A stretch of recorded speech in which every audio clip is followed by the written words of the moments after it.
And we're back with another episode of the Wrestling Roundtable podcast talking about what ended up being a really good episode of really good WWE SummerSlam weekend. Um, was it perfect? Absolutely not. And we will not be addressing human monies on a poll. That's all I'm going to say about that. I'm Ryan Hall. As always, I got my brother Dominique LaRue joining us. And Dom, it ended up being a really good show. I mean, both days were solid, but you know, we were a little skeptical, but I'm glad that they kind of underpromised but over-delivered a little bit. I gotta say, the reason why the shows were good is because I don't think either one of us heard Triple H say that it's gonna be an epic night. So that was one of the telltale signs of it being a great show. So no Oh, new excuse me. eras, no epic nights, yeah. Yeah, no new eras, no epic nights, no game changing, whatever the case may be. But it was definitely worth the watch. It was definitely, you know, obviously every event you're gonna have highs and lows, but the highs were pretty solid, pretty steady, pretty um we had a lot of returns, so that was awesome. And Including a huge return in night two, which we're going to get to. yeah, very big return. Very big. Yeah. But it was definitely for night one. I definitely looked forward to the Hell in the Cell match Yeah. and the return of the Apex Predator himself, Randy Orton. Yes, sir. Yes, sir. Um, and we were talking before we recorded here. Neither one of us had high hopes for that six-man tag team match. Neither one of us had high hopes that it was going to be anything but just, a waste of 15 minutes. And while I think the jury's still out on what actually happens with the winner of that match, there was a interesting little segment to begin Monday Night Raw. The match actually delivered. The match actually delivered. I think, um, like, just first of all, let's just kind of, big picture it. I think the match actually delivered, and I know that's a very low, kind of a low bar, but match actually delivered, and you know, thank you for surprising me. Match delivered in the realm of pushing someone from that match to potential maybe a title match or just Yeah. further their momentum. Actually, I'll take it back. It pushed two people, actually. Uh Obviously the one that it pushed the furthest is LA Knight. I can see LA Knight potentially moving on to maybe facing Roman for the title. Now, do I see him winning it? Probably not. But Nah, the nah. only way I see him winning it, the only way I see him possibly winning it, possible, and I stress this very much. If some shenanigans happen, obviously, but anything with the shenanigans, I mean, you literally have to bring a whole football team in order, or the Avengers in order for you to beat Roman Reigns. Uh, but speaking of the Avengers, a guy that has been pushed in the right way and has really blossomed into like a baby face, and the crowd loves him, and like we here on the show love him too. Solo. I mean, his comedic momentum is off the charts. The spot where he ran it back on Jay was freaking Oh, hilarious. that was hilarious. That was I hilarious. wasn't I wasn't even expecting that. I thought he was just gonna be doing the whole, he does it every now and then, but like to actually just like and then go to the thing and do it with the crowd. I'm like, yo, this dude is petty. This dude is absolutely petty. But that match was great. It was it the match of the night? No. Uh did it shock anybody? It kind of did for me because I really didn't think that um Solo and his team was gonna win that match, but it did what it was supposed to do. It pushed them, and then the right people took the pin. LA Knight took the pin over Jey Uso. So I can Mhm. see a feud furthering from them two. Uh, but man, I just Monday Night helped um definitely helped Jacob. It definitely helped Jacob as far as like, getting back that momentum of him being dangerous. But the person that kind of it hindered in a sense is Jimmy. And I get it, Jimmy, he don't need anything right now because Jimmy just riding high. He just had the child, and I'm happy for him. And eventually, I'm sure he's going to take time off to spend time with Naomi and the child, or even just the child as Naomi gets back into wrestling form.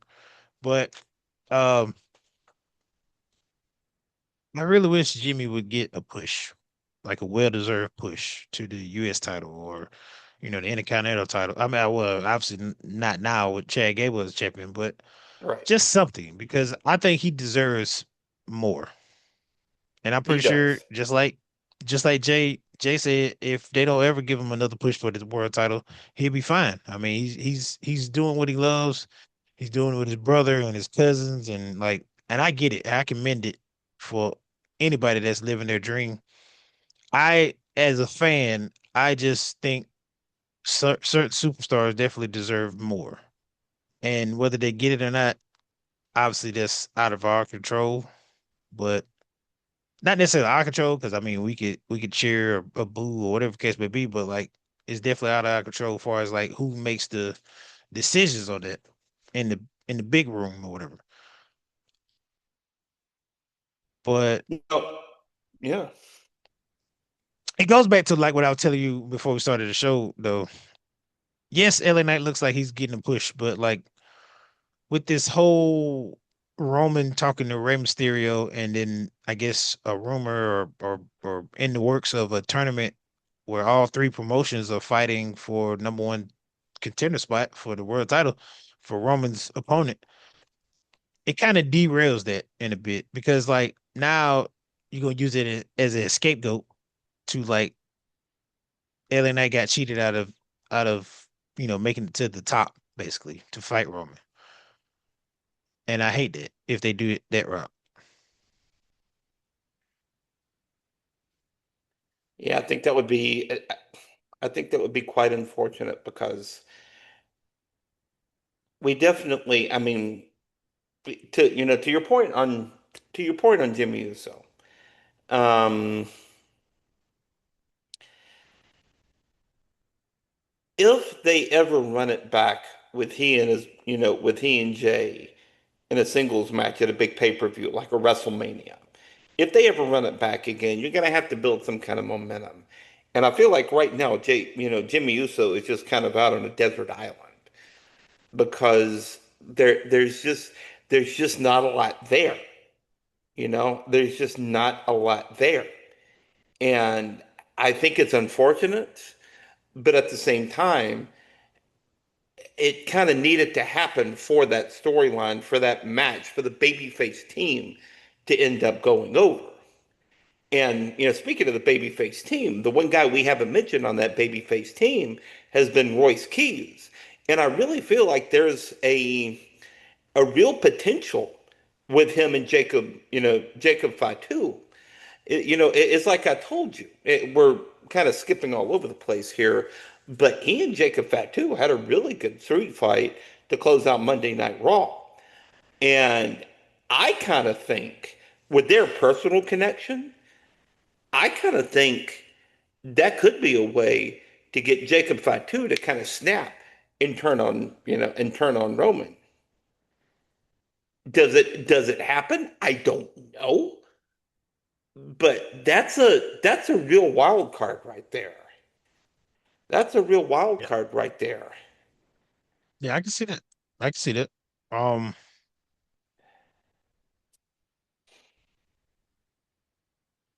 I don't know. I think we're still too early into the forming of the Oh, new refined, absolutely. Absolutely, it's way too early. Yeah. yeah, bloodline. And then, with all these babies coming out, ain't no telling who may leave and who may come in. So, but I do see where you're going with that aspect of like Royce Key is Jacob's last line of humanity left. Um, Great and way to put it. um, with Royce Key, I mean, you could tell before the match even started when it was in the back.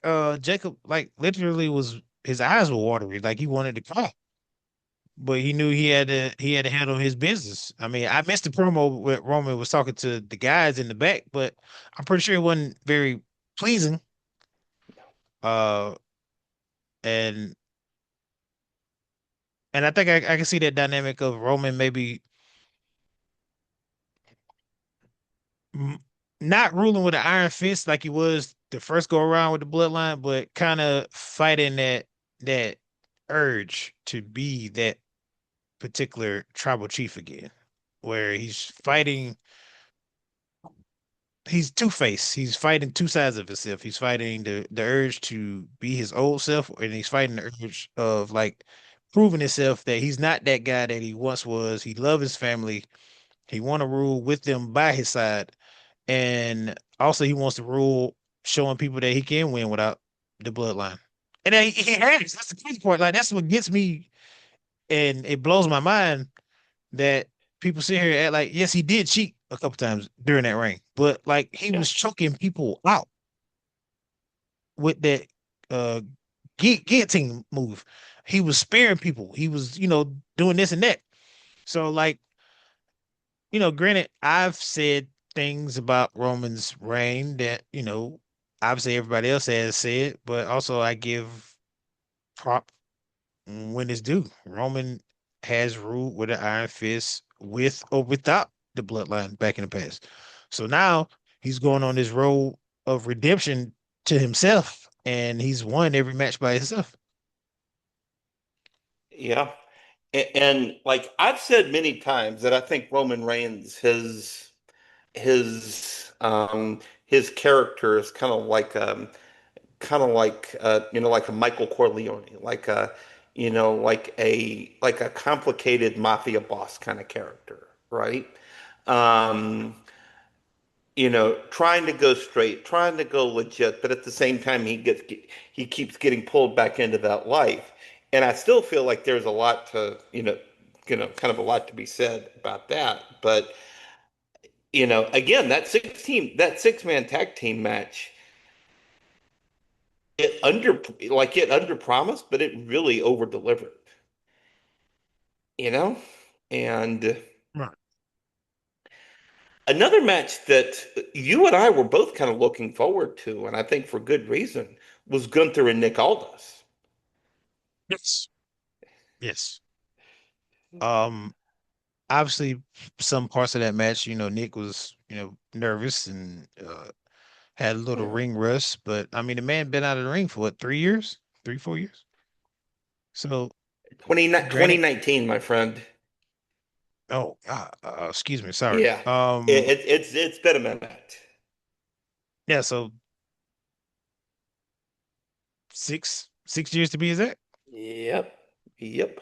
Yeah, so uh, I mean, he did an awesome job. I mean, You did. like we said, for the moment we saw, we was like Nick still looked like he could take that suit off and go with the best of them, but and he did. He Absolutely. went with one of the best. The guy can literally make anything into a 4 to 5 star match.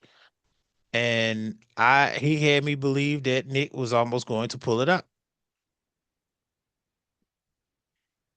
That also speaks to how good Hunter is because there were times when Nick looked rusty. I mean, let's not get it twisted. There were times when Nick looked rusty, but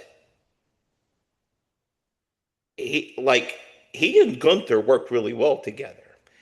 And I really hope, like, I desperately hope that's not the last we see of Nick in the ring. Yeah.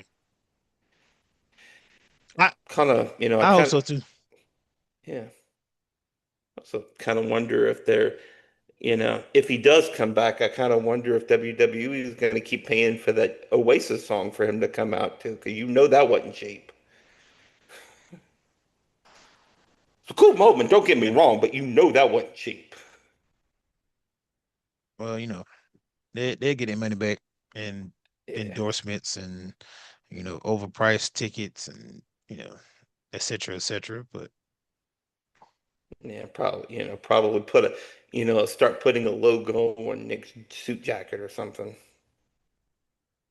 I'm playing the crap out of some ads. So Yeah, Nick Aldis is brought to you by Men's Warehouse.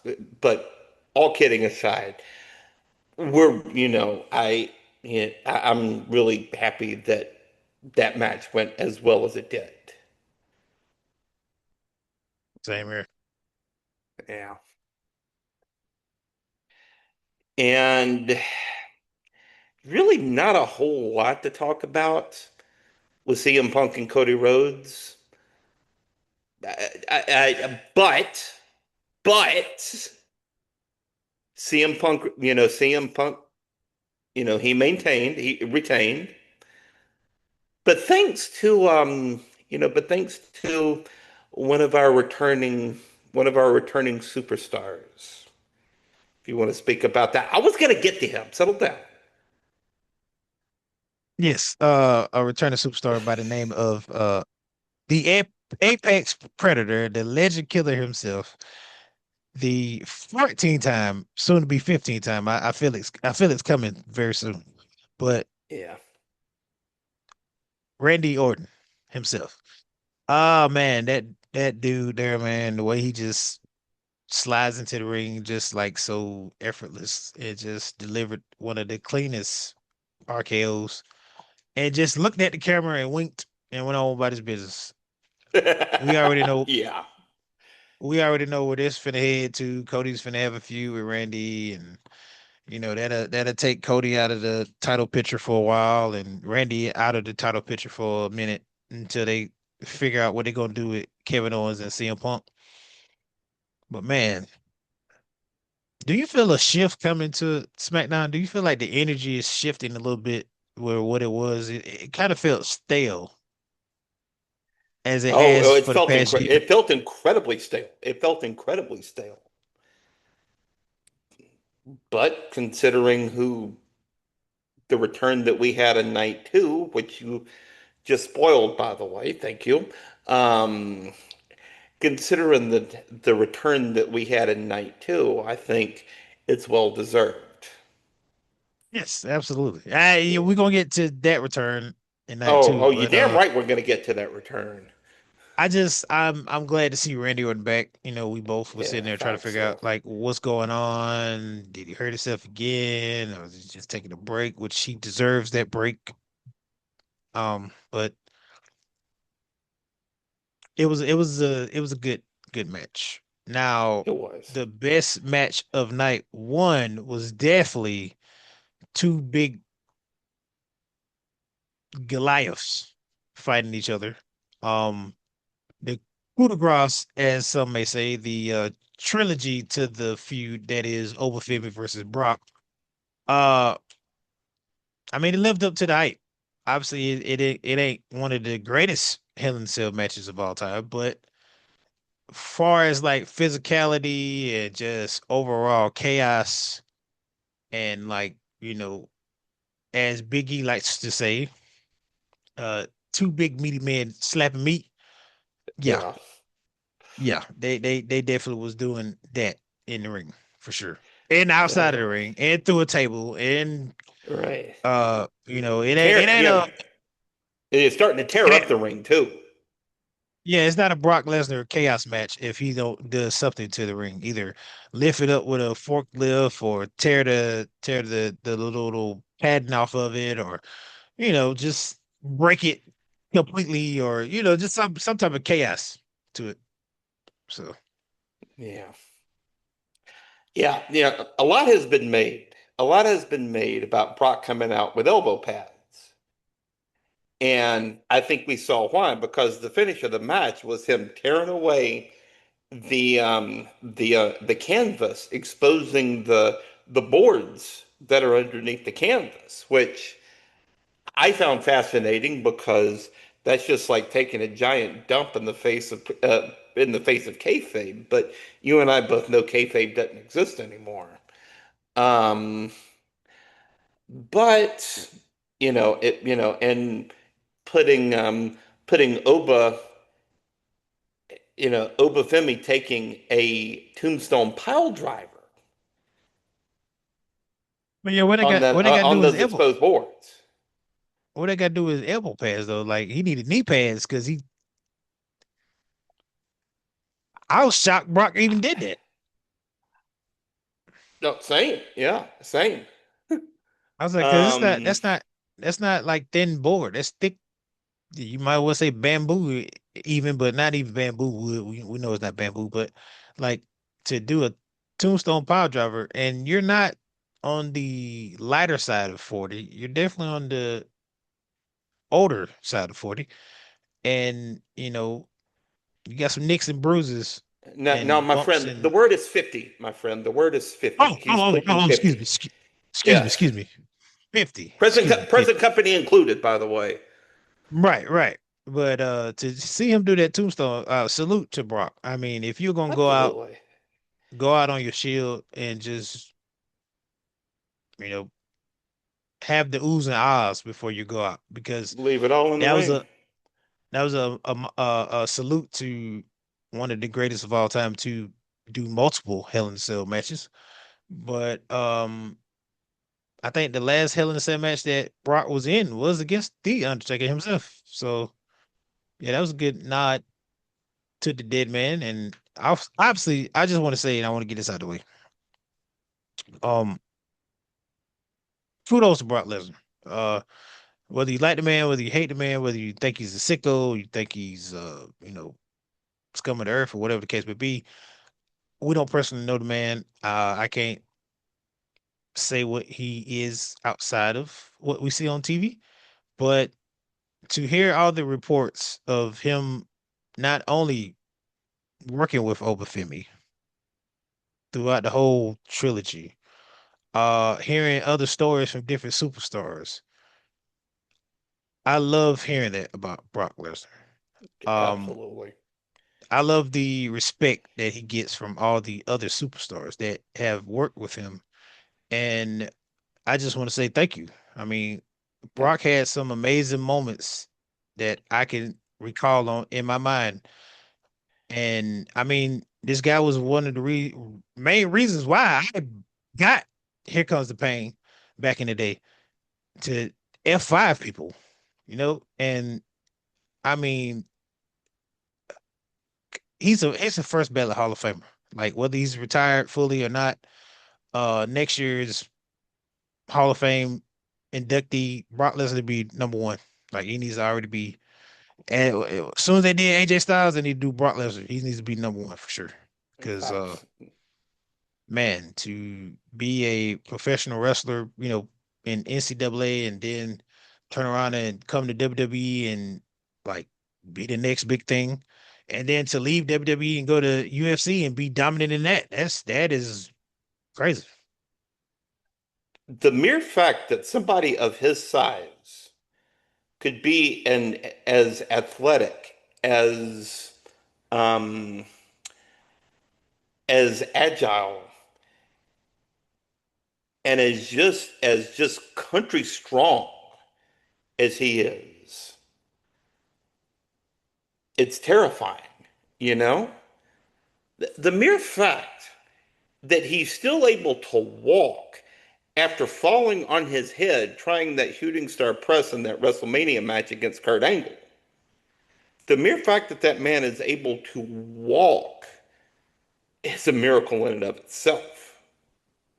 I mean, him and Kurt Angle, to be honest. I mean, Kurt Angle Oh, broke his yeah. neck in that same match. So Yeah.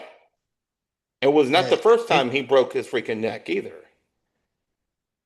those guys are. I mean, you and I've discussed this multiple times. I mean, it takes a certain type of person to do what they do in that ring, from the Oh, men and women. So, kudos to them. All I can completely, say. completely, completely. All right, on to night two. And I think the surprise of all surprises, it was set to be, and you and I were both kind of confused as to why there's just this random undisputed title number one contender match on SummerSlam when it's like something that should be on like a SmackDown episode. But then after Sammy and Finn Balor came to the ring, our boy Nick Aldis came back out wearing a suit this time. Apparently, his resignation of the SmackDown general manager chair got rescinded. But he first came out, and for reasons I'm still trying to wrap my head around, added Gunther to that match to make it a triple threat. But then he was like, oh, but wait, there's more. I didn't think I'd ever hear Kevin Owens' interest music with him coming out to wrestle a match again. I figured he was done. But not only was he not done, he came out, won that match, and looked damn good doing it. They were doing swanton bombs. That big Joker was doing a swanton. Swantons falling on his neck, just being the same old Kevin Owens that we know. I was shocked and amazed to see him Yeah. and also to do what he was doing, but like kudos to modern medicine nowadays. Oh Um, yeah. 20 years ago, you probably would have never seen Kevin Owens again, with the injury that he had to his neck. But with modern medicine and just, the good Lord above, uh, a lot of our wrestlers that was taken too soon get a second chance, and I love seeing it. Yeah. And to hear his entrance music, um, it was kind of in the same breath, if not slightly below when Edge came back. Hmm. Not the same emotional ride that it was, because I mean we had no clue at all if Edge was ever gonna come back. But it was here and there about Kevin Owens that he may show up, he may um and my indication, I was on, social media or whatever, and I saw he was supposed to be coming back to Raw. So that's what I was expecting him to come back. But to not only come back and come back to SmackDown and then win the number one contender match, it was a it was a feel good moment and a disappointment to me because I'm a fan of Finn Balor. I'm glad that As they am I. had him go back to his original, gimmick. And it's just a bummer, man. Like this man, 10 years, you keep talking about his injury, and like if that injury never happened, his trajectory for his career, it changes tremendously. So, like, to see him take another loss, I'm sad. It falls back to the whole Jimmy situation. Like, man, and I get saddened because like I think about like what we could have had, what we could have had with Finn and Bray Wyatt and Karrion Cross and stuff like that. So I'm so happy for Kevin Owens. I am. And I'm so happy to see what happens on SmackDown Friday night between him and CM Punk. But my guy Finn got to get a big win, man. Like I'm ready for him to, uh, you know, get over that hump. And I mean, pull a Sami Zayn, give him 9 days with the title. But like, I'd rather he have 9 days and be fully healthy than 24 hours a busted shoulder or a busted knee or ankle or whatever the case may be. Facts. But Yeah. once again, like I don't want to derail Kevin Owens' return because like that video you sent me of him like standing in a gorilla, get ready to go out there and his music hits Oh, and that was so cool. knowing the guy that he is just by like the social media posts and like just him outside of wrestling and his bond with Sammy. Do I think Sammy knew? No, because of just like the and it could be good acting. I don't know, but like that Yeah. was amazing too for his best friend to be in the middle of the ring and he's just completely shocked. And then also not only that, but like they never touch gloves basically until everybody's cleared out. And then they give each other a hug. So that like I just, we're sucking for like good moments like that. And I love Yeah. that. Like, hey, let's hug it out. I miss you. All right, Lyle, let's beat each other brains out. Like that Yeah, was awesome. yeah, like I miss you, I love you. Let's go to work. Yeah. And one of your favorite feuds in recent memory is them two at what Elimination Chamber. So Hmm. I the unhinged Sammy and just Kevin Owens is going to make money. So I'm Totally. ready to see what that transpire into. And I tell you what else is going to make money is him and Punk. You don't even have to have either one of them working heel. You can just give them microphones, give them talking points, and just let them go to town. Just absolutely cook each other. That's gonna be theater right there. I can't Oh, wait it's going to to be so see fun. the back and forth shade that's going to be thrown. Yeah. Yeah. And then I think a little bit of a surprise. Chelsea Green is now the new interim women's champion, winning that ladder Um, match. excuse me, what did you say? Can you repeat that again? Chelsea Green, the interim women's champion, winning that ladder match. All right. So is this the same one that Michael Hayes was saying that she could never be champion? I mean, just like she don't fit that mold of being a women's champion. I think you're right. I think you're right. I think he did say something very similar to that. Bless his heart. That's funny.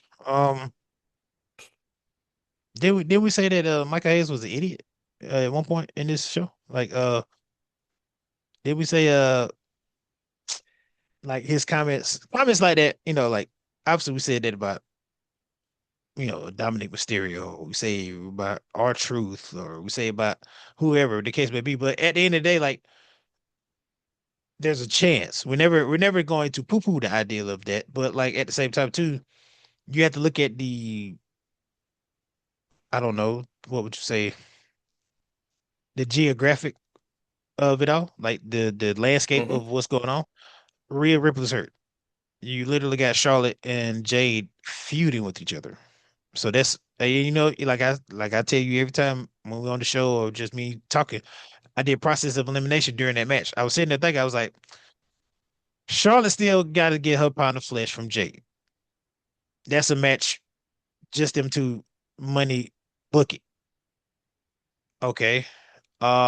Tiffany, and this is what threw me for a loop because the way it made it seem like Chelsea was being friends with Tiffany either to A, get the US title back, or B, she really wanted to be friends with Tiffany, and then Tiffany turns on her and becomes Tiffy time, the heel Tiffy or whatever. And then me seeing Lash Legend, I was like, okay, we are really on the dawn of new superstars. Like, with Obafemi going over last night, and I was like, oh, this is a great chance to put the title on Lash Legend. And like, would you have been shocked that Lash Legend got that title? Maybe. Not at all. Well, Or not at all, but like she is destined for big things. Now, it falls back to me and you having that discussion about Breaker. Was it too soon to put the rocket on his back? Was it too soon to do this? Was it too soon to do that? Possibly for Last Legend. So I'm kind of glad that they kind of pulled back on that a little bit. And like I said, like we talked about, this is a feel good moment. It's a feel good moment and a big F you to Michael Hayes because you put your foot in your mouth. Because at one point, Chelsea was carrying SmackDown to a degree, as far as the women division with the US title. So, and I mean, her segments are entertaining no matter what, either she's the US title champion or just her alone. Her segments with Nick are hilarious. Her feud with um excuse me, I'm forgetting her name now because she's not there, but um Selena, Selena, Hmm. Selena Vega. That feud was great. And like she could turn something into money. Like her going into that garbage can, it was funny, but like she had me entertained. She had me intrigued. And like you said, like everything about Chelsea screams like money. Like no pun Yes. intended on her last name, but like outside of WWE, you the one that told me about her match with Penta. Thank And you. Yes. if you can hold your own, let alone with a man, but on top of that, with Penta himself, one of the greatest luchadors of all time, then you are destined to be a star, or you are already a star from the jump. And that's what Chelsea is. Yeah. I feel like Chelsea Green gets a bad rap because A, she's funny. Like her character work is great. Like her acting is top notch. B, I think she kind of gets a bad rap because of her looks. Like she kind of gets has that pretty girl thing going on. But Chelsea Green is damn good in the ring. Like she can work. I remember one Money in the Bank ladder match a couple of years ago where she took a ladder bump.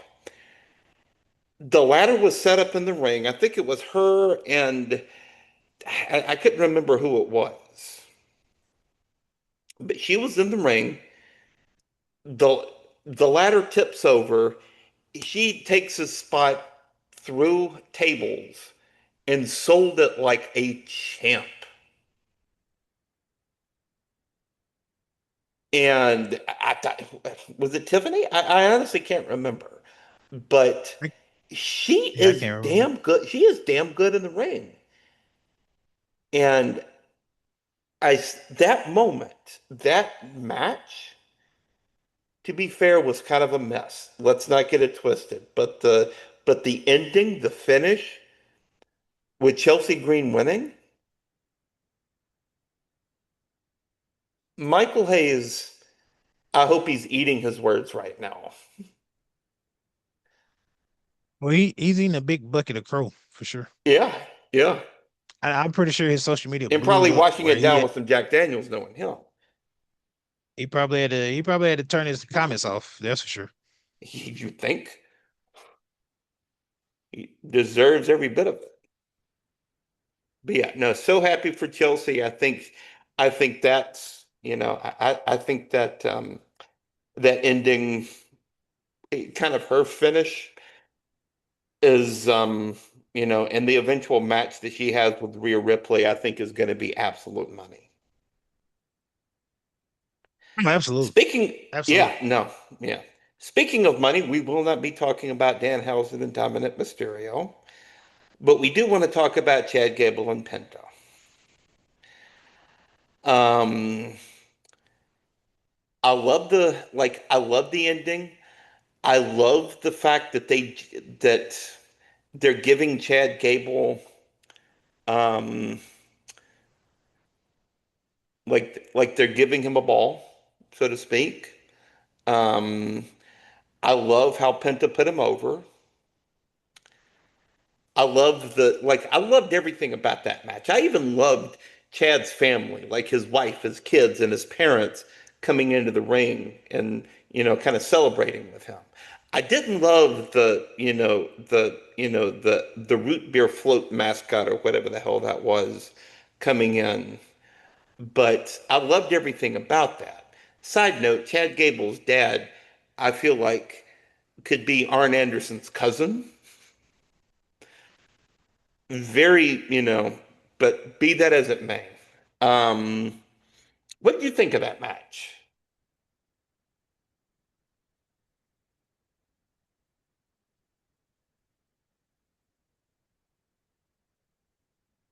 I think to be honest, every match Chad Gable has had since that Gunther match has told a story.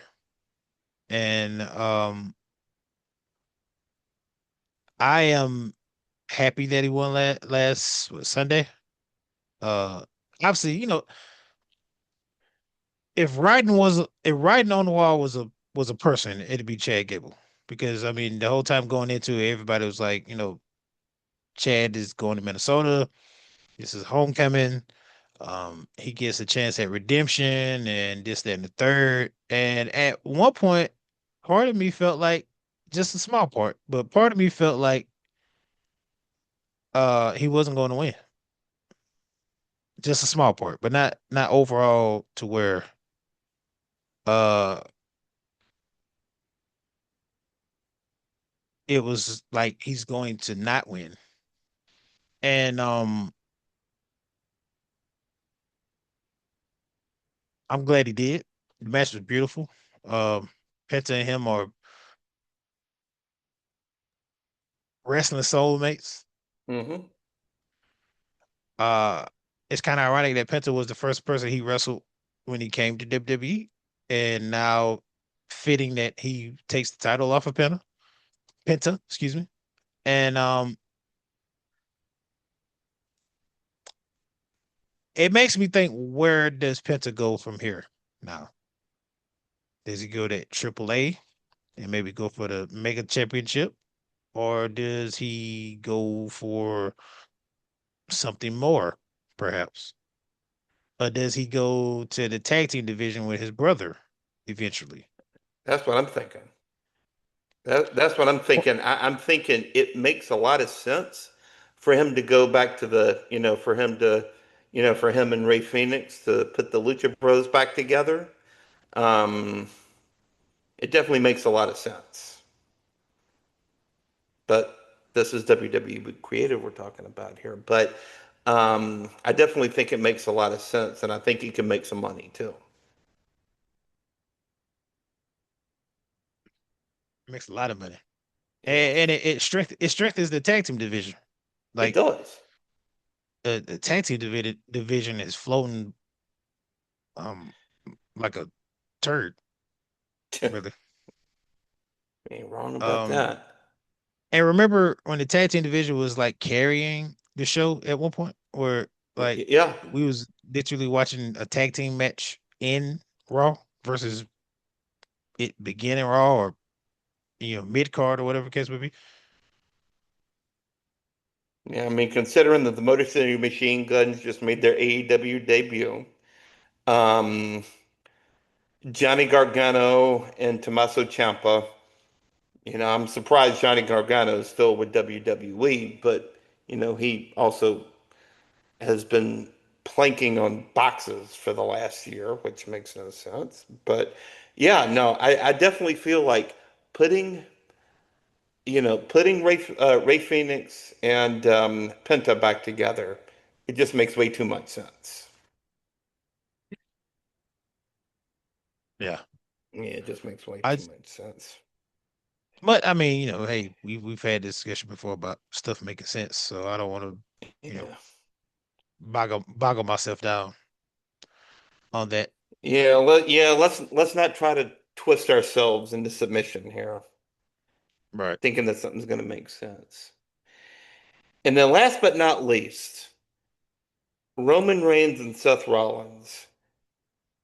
That match was a classic. And it was beautifully worked, it was beautifully booked. I love the moment in the end with the fist bump. leaving space for Dean Ambrose there. But here's something that I want to see happen more often. Okay, hear me out here.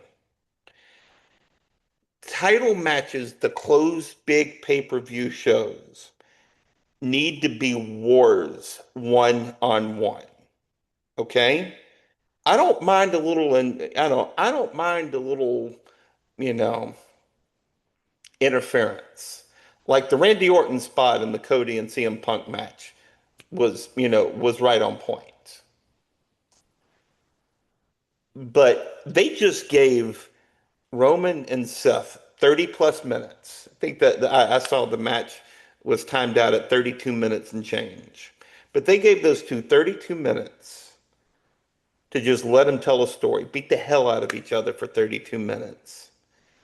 Um, I think it really brought the whole Shield storyline finally put a bow on it.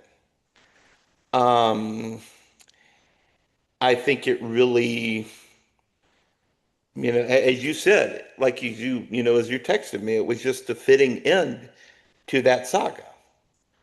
But I noticed that the final match at WrestleMania and the final match at SummerSlam were both like that. They were both long, physically worked matches that didn't have any interference. And, perhaps this is the old school wrestling fan in me because I remember a lot of the old Ric Flair matches that had a lot of the influence from the Four Horsemen. But at the same time, some of his most classic matches against Terry Funk, against Ricky Steamboat, against a lot of those guys from back in the day were just one-on-one matches without any interference. And maybe it's the old school fan in me coming out. Maybe it's the you know flashbacks to the whole NWO era WCW with all the interference coming out for Hulk Hogan. Um, but I've got my problems with Triple H's booking. Let's not get it twisted here. I've got my problems with his booking. But at the same time, I love that about him. He loves bringing back the old school in so many ways. Yeah. I'm one of the ones on the percentage of like I love the Shield storyline.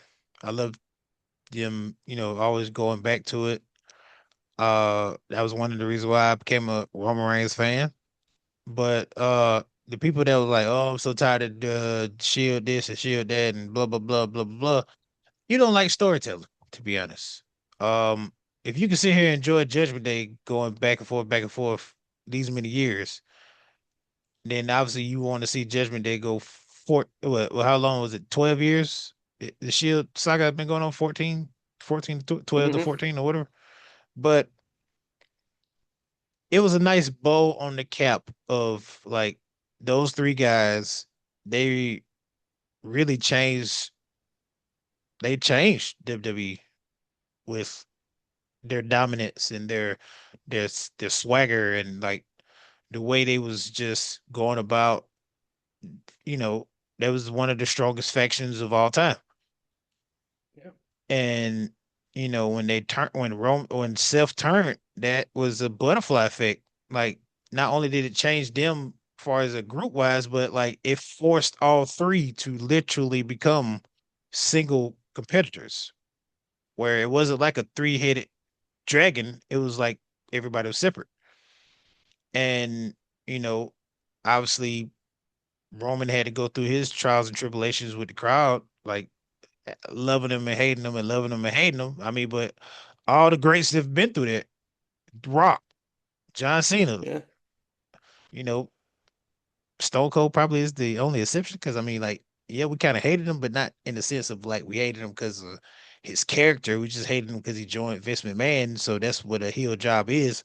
But uh Randy Orton, you know what I mean? We hated him, Yeah. loved him, hated him, loved him. At one point he was Evolution. I got tired of them pushing the whole fact that he's a second generation superstar because his dad did it. But CM Punk. So like all the goats are going to go through something like Roman Reigns went through. You know what I mean? Hey, Seth Rollins. I mean, he still Yeah. get gripe for the Hell in a Cell match he had with the Fiend. So I mean, Oh, he'll never live that down. But I like you said, I loved everything about that match. It was pretty much on the same realm of Roman Reigns and CM Punk match. hmm. And the cap the what you call it in the cap of the match was when Roman grabbed that chair and he looked at it and then basically just threw it away. That was telling the crowd and I fans like love that moment. Oof. Yeah. this is it. I'm done. Like I'm done. I'm done chasing this feeling. I'm done like getting redemption from that. Like I've done that. I got my chair shot and it cost me everything. So now I want to do it a different way. I want to end this story like I said I was gonna end it with me beating me being Seth, and then the fact that he gave him three spears, one for Roman, well, okay, one for just the vision and what Seth was to the Shield, Dean Ambrose, and then Roman, you know, for the 1, 2, 3. So that match was great, and Yeah. now it has me wondering where do we go from here with them two? Are they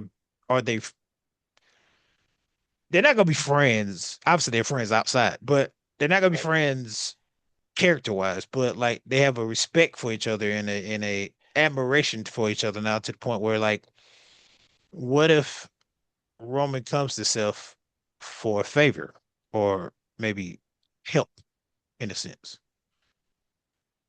Because I mean, right around the corner we got Survivor Series, and We do. the way it's shaping up, Bloodline may need one or two people on this side depending on Jimmy's situation, obviously, or depending on Jay's situation outside of wrestling. But then you got Royce Or Jacob Keys for that matter. and maybe Jacob. I mean, who's no?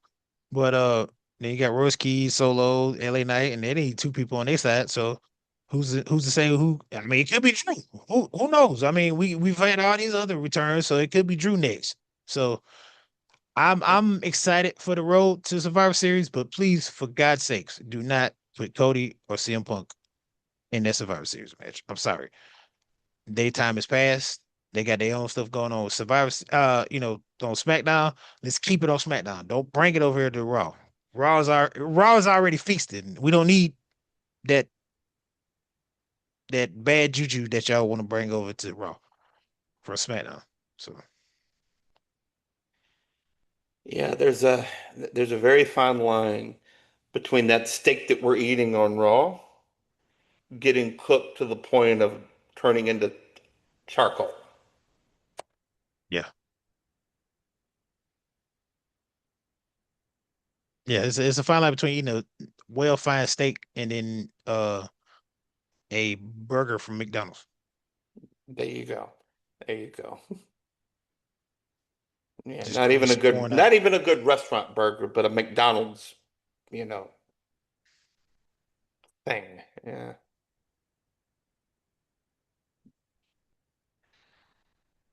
God, I Well, hope they do. yeah, I can safely say SummerSlam definitely, kind of under-promised, I think, but over-delivered. And I honestly think I think there's a lot going in WWE's way right now. Just I just hope creative stays out of the way and just let this roster. It's like I've said many times, the roster that they have now is as good as it's ever been. Just give creative, don't let creative get in the way. For God's sake, don't let TKO get in the way. Oh, man. They've been, no, no. I about to say they've been doing good, but then I thought about it. No, yeah, yeah. So, Yeah, exactly. Well, one more note that I wanted to hit on Monday Night Raw is very happy to see the return of La Primera, Stephanie Vicaire. So happy to see her return. So happy to see that stare down between she and Liv Morgan. But I think even happier is the stare down that she had with Becky Lynch after all that stuff went down. I gotta wonder if they got something cooking with that. oh yeah, I'm sure they do. Uh, Now what they may have something cooking, I have no idea. Uh, but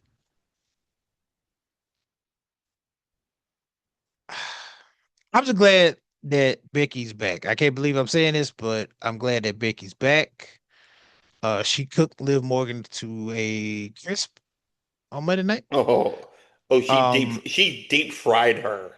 it's levels to this, and Becky's definitely up there on the top. Liv is second tier. So Yeah, it's like, you know, with the Becky, you go ahead to bring it.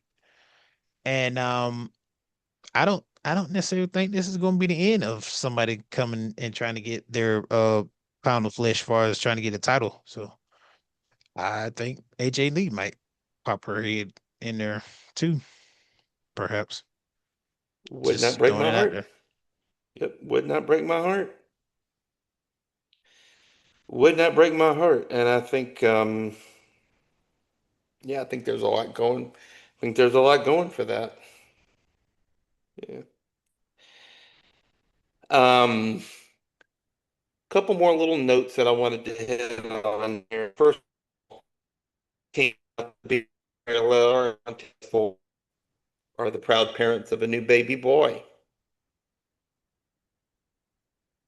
Congratulations to them. I'm happy for the both of them. Definitely. Uh, definitely happy for excuse me, Bianca because she's already had a long road ahead of her with the injury to her finger, and dealing with pregnancy now, and the baby came out healthy and look very happy. And now I want them to have their time with their child and enjoy Yeah, parenthood, and can't wait for Bianca to return because the division definitely needs her star power. So yeah, yeah. To say nothing of Naomi too. no, and Naomi too. Yes, of course. I mean, that's the. I mean, instead of AJ Lee, that's the person that needs to come back and get her title that she never lost. So just saying. Yeah, yeah. Well, yeah. Again, congratulations to Bianca and Montez. Really happy for them. And one more note. Just wanted to give a rest in peace to the great Dory Funk Jr., who passed away this past week at the age of 85.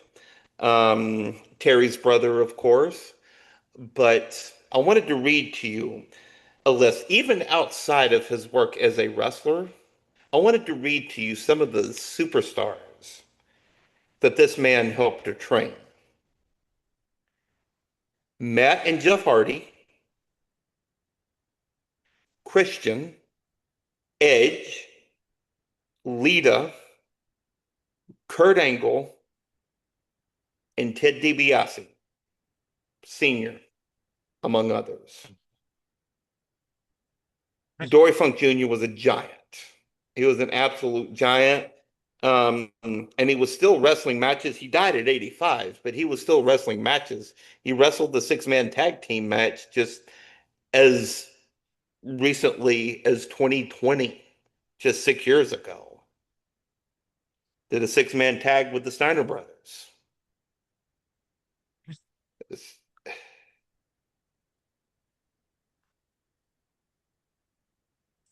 Man, Rest in power for sure. Absolutely. Absolutely. Yeah, just, again, just a giant, that Funk family. Speaking of it as an as an old school Southern wrestling fan, that Funk family, you cannot kind of underestimate just how important and crucial they have been over the years. I know we lost Terry a couple of years ago, and then we lost Dory just a few days ago. So again, rest in peace, Dory Funk Jr. Your contributions to this business cannot be overlooked. Absolutely. My Yeah, thoughts and prayers are to the Funk family, obviously, and like, you know, words can't take away the pain, but hopefully they can ease the pain a absolutely, little bit. absolutely, absolutely. Well, this has been a fun episode, my friend. This has been a fun episode talking about a show that you and I both had very not great hopes for, but ended up again under promising but over delivering. Well, definitely we had low, well, not low, but we definitely had mid um expectations for this show. A handful of matches we were definitely looking forward to, but definitely a shocker in matches that we wasn't looking forward to or Exactly. wasn't Exactly. hyping up to be something, if that makes any sense. No, it makes complete sense. Yeah. And I'm mostly thinking about, yeah, the fact that Kevin Owens is the number one contender to that championship right now. Never thought I'd Yes. hear those words again. Yeah. You want to do it again next Yeah. week? Talk a little about what we're doing with this AAA NXT and WWE tournament for the number one contender to Roman Reigns' title. Yes, I'm definitely ready to talk about that because I text you when Roman had walked to the back and Rey Mysterio was sitting there waiting on him. I was like, where are we going with this? What is this? So And it just came out today. It just came out on Wednesday. I'm definitely ready to chomp my teeth into that. But then, like, what was the John Cena tournament coming up? Like, what are we doing with it? Remember the John Cena tournament? Yeah, what happened there? It might be later on this year, probably, possibly, Yeah, maybe. yeah, it's probably, thinking probably around December. But in any case, we got a lot to talk about. Another fun episode, my friend. Thank you so much for joining us. Thank you for watching. Thank you for listening. You can follow us on YouTube, Spotify, and Apple Podcasts. Um, you can follow us on the social media machine, or you can tune in again next week. As always, I'm Ryan Hall. I got Dominique joining us. Thank you so much for joining us. Thank you so much, Dom, to yourself and also to the fly that's been harassing you this whole episode. Yeah, they've been bothering the mess out of me. I've been trying to stay professional with it, but I do not miss those Houston County house flies at all. oh my God, That's the one thing weather I do not hot. miss. It's been hot, hot, hot. I'm not looking forward to the winter time. That's for sure. Yeah. So All right. All right, y'all. Thank you all so much for listening and watching. Until we eat again, for Dom, I'm Ryan. Thank you. And till we eat again, take care and so long for now.